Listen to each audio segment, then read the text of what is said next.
Deuxième principe. Donc, on va commencer par l'énoncé de ce principe. Donc, pour tout système thermodynamique, on définit une fonction d'état extensive, non conservative. Donc, il y a trois, on va dire, propriétés. C'est une fonction d'état extensive, donc additive, non conservative. Après, on va voir pourquoi on dit conservative, non conservative, appelée entropie, telle que, notée S, on la note S, telle que, lors d'une transformation élémentaire d'S égale delta S échangé, on l'appelle entropie échangée, plus l'entropie créée. Donc c'est ça. Le terme de non-conservation, c'est dans l'entropie créée, c'est-à-dire lors des transformations réelles, il y a création d'entropie. Donc là, c'est la forme intégrale, ds égale delta S, puisque ces deux termes ne sont pas des fonctions d'état, c'est comme le travail et la chaleur. S est une fonction d'état. Donc pour S, on note ds, son intégrale, lorsqu'on intègre ds, c'est delta S, S final moins S initial, delta S, égale l'intégrale ds égale S final moins S initial. C'est-à-dire on peut définir à un instant donné S du système, mais on ne peut pas définir S échangé ou S créé. Donc c'est une grandeur qu'on peut définir entre deux instants lors d'une transformation. Donc la variation de l'entropie d'un système égale l'entropie échangée plus l'entropie créée. On commence par l'entropie créée. Donc entropie créée. Donc le terme de création qui est supérieur ou égal à 0, c'est l'expérience qui a montré ça.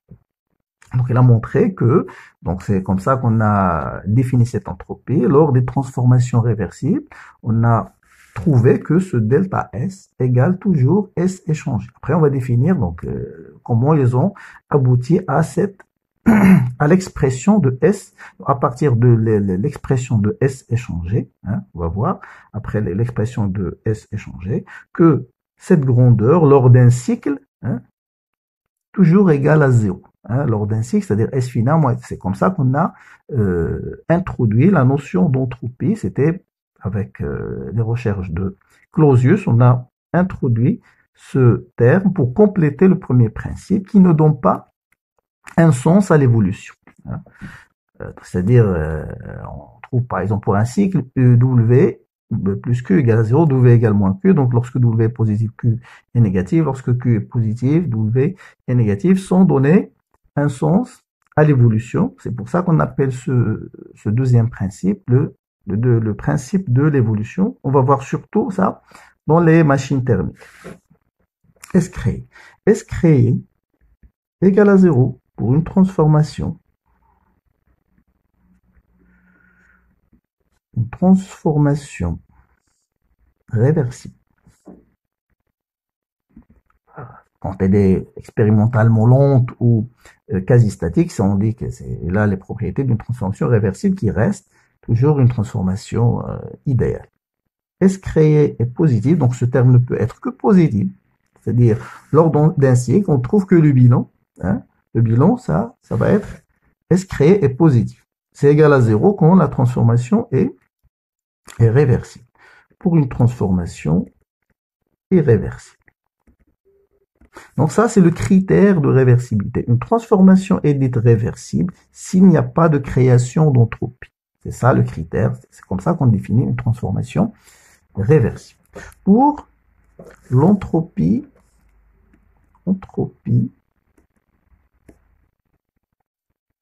échangée.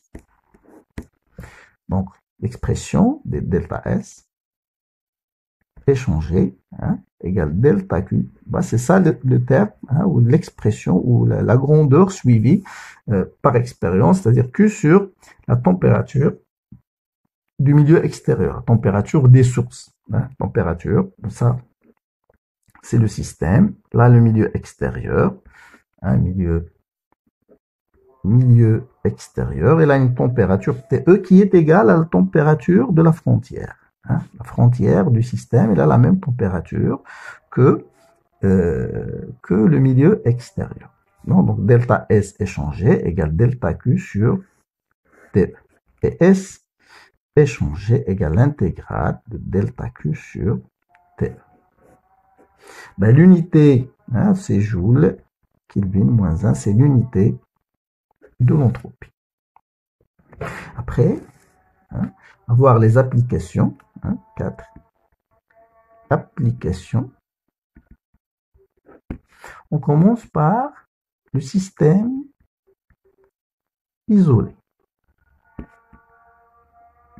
Donc un système isolé n'échange aucune forme de l'énergie, donc S échangé égale à 0, ce qui donne delta S égale S créé qui est supérieur ou égal à 0. Donc on dit que delta S est supérieur à égal à 0. Donc là, c'est l'un des énoncés historiques c'est-à-dire du deuxième principe. On dit que l'entropie d'un système isolé, par exemple l'univers, hein, surtout on dit que l'entropie de l'univers ne peut que augmenter. Bon, parce que delta S, il est positif. Donc, ne peut que augmenter. Hein, ça, c'est l'un des énoncés historiques du deuxième principe. Bon. Donc là, c'est une première application. La deuxième, hein, c'est le cas usuel lorsque on fait une transformation en contact avec un thermostat. Donc, cas 2, transformation monotherme. C'est monotherme, donc un thermostat, par exemple, milieu ambiant, c'est un thermostat. Hein. On a toujours l'échange avec le milieu ambiant. Hein. Il y a une température égale T0, constante. C'est-à-dire, le système ne peut pas changer la température d'un thermostat. Mais l'inverse est toujours vérifié, c'est-à-dire que le système prend toujours la température, c'est-à-dire sa température finale est toujours égale à la température de thermostat. Donc, dans ce cas, S échangé égale l'intégrale de delta Q sur T0. Le système échange de la chaleur avec le milieu extérieur. T0 est constant, donc c'est Q sur T0. Donc, Q, chaleur, échangée avec le thermostat. Qui peut être un thermostat artificiel ou le milieu ambiant, c'est un thermostat. Et puis, la transformation réversible. Réversible ou quasi-statique. Si on applique le deuxième principe, delta S, c'est égal S échangé plus S créé. S créé égale à 0 parce que c'est réversible. Donc, et delta S, donc delta S sera égal S échangé égale l'intégrale de delta Q sur TE. Maintenant, ce TE égale à T parce que c'est réversible. C'est une succession d'états d'équilibre. Dans quel cas TE n'est pas égal à T? C'est dans le cas où la transformation est adiabatique. Adiabatique, donc on n'a pas besoin de calculer delta Q sur TE. Donc c'est TE, ça n'a aucun sens. C'est-à-dire que delta Q égale 0, donc S échangé égale à 0. Mais dans le cas où il y a échange énergétique, quand la transformation est réversible ou quasi-statique, on prend TE égale à T. Et dans ce cas, on va écrire delta S échangé qui est égal à ds, hein, égale delta Q sur TE égale à delta Q sur T. Hein, c'est une expression qu'on utilise souvent. Delta Q, hein, on va dire réversible, égale T fois ds. Bon, donc lors d'une transformation réversible, donc on va dire Q égale l'intégrale T de ds, et après on va voir les expressions de ds, hein, utilisons TP, TV, etc., hein, qu'on appelle les identités thermodynamiques. Donc on a les deux choses, donc transformation réversible. Donc, on a Q égale l'intégrale de ds et S créé égale à 0 à retenir. Hein. S créé égale à 0. Maintenant, comment calculer S créé? Il n'y a pas d'expression pour calculer S créé, mais on l'a déduit à partir du deuxième principe. Delta S égale S échangé plus S créé. Donc, S créé, c'est égal delta S moins S échangé. Il reste maintenant comment calculer delta S. Pour cela, on utilise des identités thermodynamiques. Donc, identité thermodynamique. On a 4 identités thermodynamiques. Les plus utilisées, c'est la première, l'énergie interne, c'est-à-dire l'expression de delta U en fonction de du en fonction de S. En utilisant le premier principe, du, c'est delta W plus delta Q égale moins P extérieur dV plus delta Q. Puisque U est une fonction d'état, donc je peux choisir un chemin réversible. Donc ça sera moins chemin réversible. Donc je peux choisir le chemin que je veux puisque la variation ne dépend pas du chemin suivi. Et dans ce cas, P extérieur sera égal à P. Et delta Q réversible, c'était ds. Là, c'est la première identité terme. Pour calculer ds maintenant, on sait comment exprimer du pour un gaz parfait, pour l'état condensé, plus P sur TdV, et on intègre cette expression pour calculer delta S. Donc là, c'est la première identité à retenir. On utilise directement du également PdV plus TdS. Il est appliqué pour n'importe quelle transformation. On l'a déduit à partir d'une transformation réversible, mais il est appliqué pour n'importe quelle transformation entre deux états, état initial, état final. On peut appliquer du également PdV plus TdS, quelle que soit la transformation. Deuxième identité, donc de l'enthalpie. On a déjà montré que dH égale delta Q réversible plus VdP, réversible. Donc dH égale TdS plus VdP. Ça, c'est la deuxième identité. La même chose, selon le choix selon les données, donc on peut utiliser la première, ds du sur T, du sur T plus P sur T dV, ou ds égale dH sur T moins V sur T dP. On peut intégrer la première ou la deuxième, selon les données.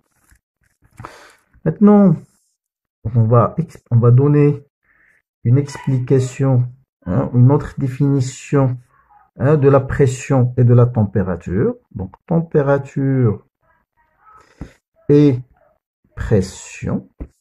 Donc, on a du égale d rond U sur d rond T si on utilise les deux variables S et V. Du sur d rond U sur d rond S, d rond U sur d rond S à volume constant ds plus d rond U sur d rond V S dV, qui est égal, ça c'est T ds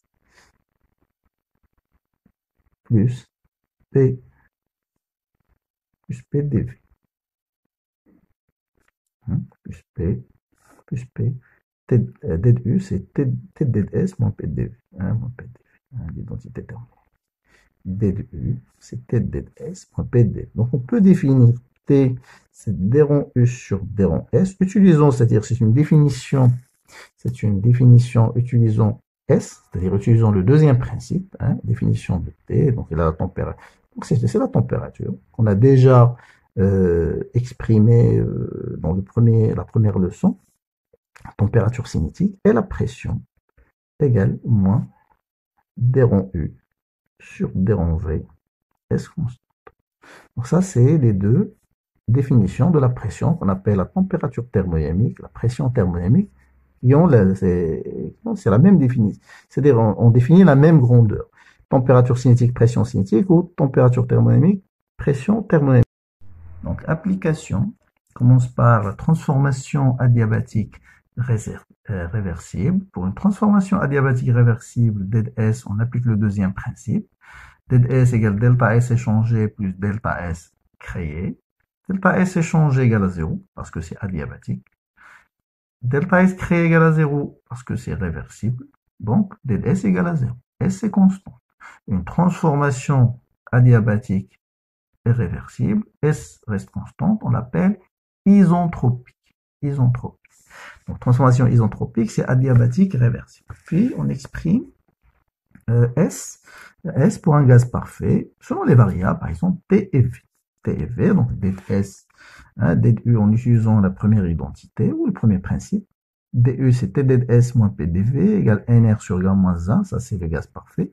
Dds égale Nr sur gamma moins 1, dt sur T plus P sur T dv. Égale Nr sur gamma moins 1, dt sur T plus Nr dv sur V. En remplaçant P sur T par Nr sur V. Donc, ce qui donne, on va factoriser par Nr sur gamma moins 1, qui représente Cv d'un gaz parfait. Donc, c'est dt sur T plus gamma moins 1 dv sur V. Donc, ça, c'est D de Ln. Donc, Nr sur gamma moins 1 D de Ln Tv gamma moins 1. Ça, c'est D de S. Donc, on peut écrire S ou delta S égale Nr sur gamma moins 1 delta Ln Tv gamma moins 1. Qui dit delta Ln, c'est Ln T final, V final puissance gamma sur T final. Donc c'est Nr sur gamma moins 1 Ln T final, V final puissance gamma moins 1 sur T initial, V initial gamma moins 1. Si les données sont la température, et où on écrit STV égale Nr sur gamma, c'est comme si on a une fonction qu'on intègre, Ln Tv gamma moins 1 sur une constante, ou égale Cv Ln Tv gamma moins 1, puisque on calcule juste les variations, donc il faut juste remplacer, donc la constante va être éliminée, donc lorsqu'on écrit delta S, ce sera Cv delta Ln, donc la constante égale à 0.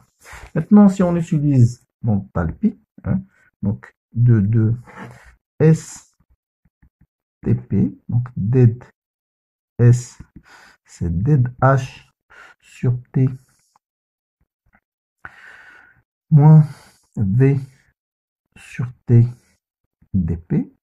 DED H pour un gaz parfait, c'est Nr gamma sur gamma moins 1 dt sur T. Donc c'est CP, CP, c'est Nr gamma sur gamma moins 1, moins Nr dP sur P. La même chose, donc DS, si on veut garder CV dans l'expression, donc on peut factoriser juste par Nr sur gamma moins 1. Ça nous donne quoi? Ça nous donne gamma dt sur T, toujours dt sur T, c'est d de Ln. Avec gamma, c'est d de Ln, T puissance gamma. Moins gamma moins 1, d de P sur P. Ah, là, on peut remplacer gamma moins gamma moins 1 par 1 moins gamma. Donc, c'est égal. Nr sur gamma moins 1, d de Ln, T gamma, T1 moins gamma, dds.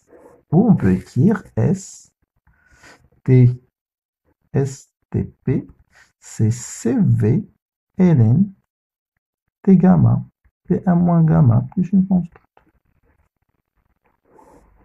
Et puis on calcule delta S. Donc après, donc on peut déduire, donc ça c'est à partir des lois de Laplace. On sait que PV gamma égale constant pour la loi de Laplace. Et on peut retrouver la loi de Laplace ici.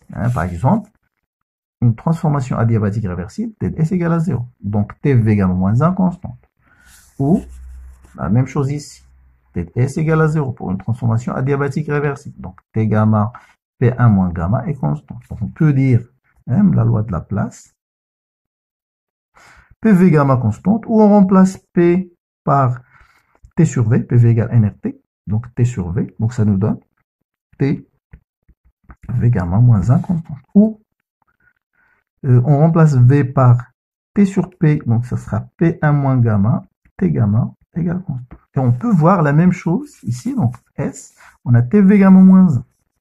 TV gamma moins 1. TP, on a T gamma P1 moins gamma avec CV. Donc T gamma P1 moins gamma. Si on veut exprimer S, PV, ça sera CV ln PV gamma. En remplaçant juste ce terme-là par la même expression de la place. Hein. Donc c'est soit PV gamma, soit TV gamma moins 1, soit P1 moins gamma, TV gamma avec à l'extérieur CV. Maintenant, pour l'état condensé, 3, état condensé.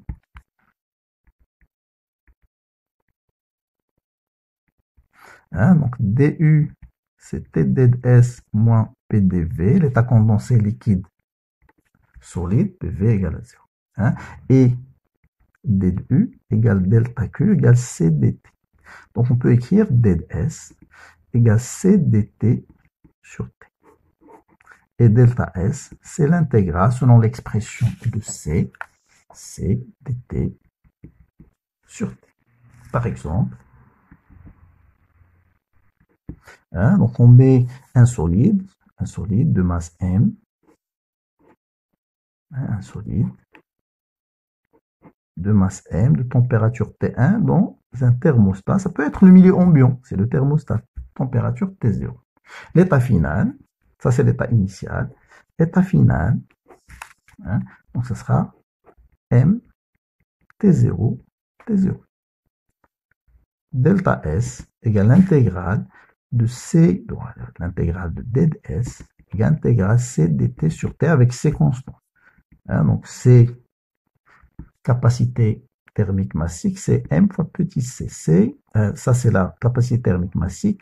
La masse, ça c'est la capacité thermique totale. Hein, donc on peut écrire intégrale MC, comme ça on va considérer que c'est constant, dt sur T. Donc delta S égale MC ln T0 sur T1. Le S échangé, si on veut calculer S échangé, c'est l'intégrale delta Q sur T extérieur, puisqu'il est en contact avec un thermostat. Donc ça sera intégrale delta Q sur T0. Donc c'est Q sur T0. Et Q, c'est MC T final moins T initial divisé par T0. On peut, à partir de ça, déduire C créé. C créé, c'est delta S moins S échangé, c'est-à-dire MC ln T0 sur T1 moins MC fois 1 moins T1 sur T0. Bon, là, c'est une transformation. Hein, c'est une transformation brutale. Parce que la masse, elle avait T1, et on l'a introduit dans un thermostat à température différente. C'est comme si on a pris l'exemple du piston lorsqu'on change brutalement la pression. La même chose, là, c'est comme si on change la température brutalement. Donc, c'est une transformation brutale. Ça ne peut être que positif, cette expression-là. Non, ne peut être que positif. Si maintenant, donc là, on peut calculer, on peut déterminer variation de l'entropie du thermostat, hein, Q, thermostat, c'est toujours égal à moins Q sur T0. Q, c'est la chaleur échangée par la masse ou par le système étudié. Donc, on a déjà montré que Q égale MC T, T0 moins T1. Donc, ça, c'est delta S du thermostat. Donc, delta S thermostat, c'est égal à MC, hein, donc 1, ou la moins 1, plus T1 sur T0. Donc, le thermostat, en général, évolue d'une manière réversible. Elle impose sa température, mais on ne peut pas lui changer la température. Donc, S du thermostat, c'est S est créé dans le thermostat, c'est toujours nul. Hein. Donc, delta S, c'est S échangé. Delta S égale S échangé plus S créé. S échangé égale S créé, c'est la même expression. Hein, ce qui est donc S créé dans le thermostat égale à ça. Si on prend par exemple l'univers, qui est égal au système plus le thermostat. Donc l'univers, il est isolé. Donc S échangé égale à 0, ce qui donne delta S égale S créé. Ben, si on fait la somme de S échangé, delta S c'est donc S échangé égale à 0, donc delta S. Si on veut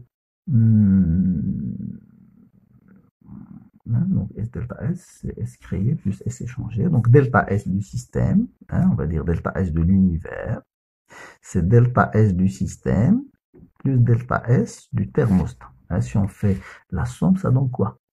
Si on revoit les expressions, donc on a delta S du système, delta S du thermostat. Si on compare avec delta S créé dans le corps, on trouve que c'est égal S créé dans le système. Donc on peut dire qu'il est toujours supérieur à 0. Donc delta S de l'univers, c'est delta S du système plus delta S du thermostat, qui est égal à S créé dans le système. Donc l'entropie ne peut être créée que dans le système, n'est pas créée dans le... autre application, donc les détentes de Joule Gay-Lussac d'un gaz parfait. Par exemple là on a un gaz parfait. Donc la détente, on a deux compartiments, un vide et un rempli de gaz parfait, et les menus sont reliés par un petit tube de volume négligeable, et menu d'un robinet. On ouvre le robinet, il y a des détente dans le vide. On applique l'identité thermodynamique, donc dS c'est du sur T plus P sur T dV. dU égale à 0 parce que c'est une détente isoénergétique. Il faut retenir ça. La détente de Joule Gay-Lussac est une détente isoénergétique. Donc U égale constant. Donc on retrouve N, R, P sur T c'est NR sur V, donc on intègre l'état initial V1, l'état final V1 plus V2. Donc ça sera ici, V1 égale V2, donc ça sera 2. Donc NR ln de 2, elle est positive. Donc, S échange égale à 0 parce que c'est adiabatique. Donc S créé, c'est égal delta S égale NR ln de 2, positif. Conclusion, toujours. Lorsqu'on calcule S créé, c'est irréversible. Si égale à 0, si elle est égale à 0, donc ce sera réversible. Pour la détente de Joule Kelvin, c'est une détente à travers une paroi poreuse. Là, à l'entrée, on a P1, à la sortie, on a P2, et toujours P2 inférieur à P1, c'est une détente. Propriété de la détente, c'est toujours le P final inférieur à P initial. Les parois sont calorifugées, ΔH égale à 0, isontalpique, la propriété énergétique c'est qu'elle est isontalpique, on applique l'identité de H, ΔS c'est ΔH sur T moins VdP sur T, c'est moins NR, ΔH égale à 0, donc moins NR dP sur P, donc delta S égale moins NR ln P2 sur P1, positive, donc avec P2 inférieur à P1, S échangé parce que c'est adiabatique, et donc S créé est positive, donc c'est une détente, et détente irréversible. Même dans le cas du solide, pas où le solide, le solide, là, par exemple, de l'état initial, on peut aller, lorsqu'on met un corps chaud, dans le milieu ambiant, donc après il se refroidit, mais on ne peut pas faire l'inverse, par exemple. Une fois il est refroidi, on ne peut pas retourner, c'est une transformation irréversible. On va trouver ça à la fin. La même chose ici. Même chose ici, donc on ne peut pas retourner une fois on ouvre le robinet, on ne peut pas revenir. Donc c'est une transformation irréversible. La même chose ici. Le flux est dans ce sens-là. Donc on ne peut pas revenir, c'est-à-dire dans le sens inverse. Donc ce sont des transformations irréversibles. C'est des transformations réelles. La transformation réversible est une transformation hypothétique. C'est juste un modèle de transformation.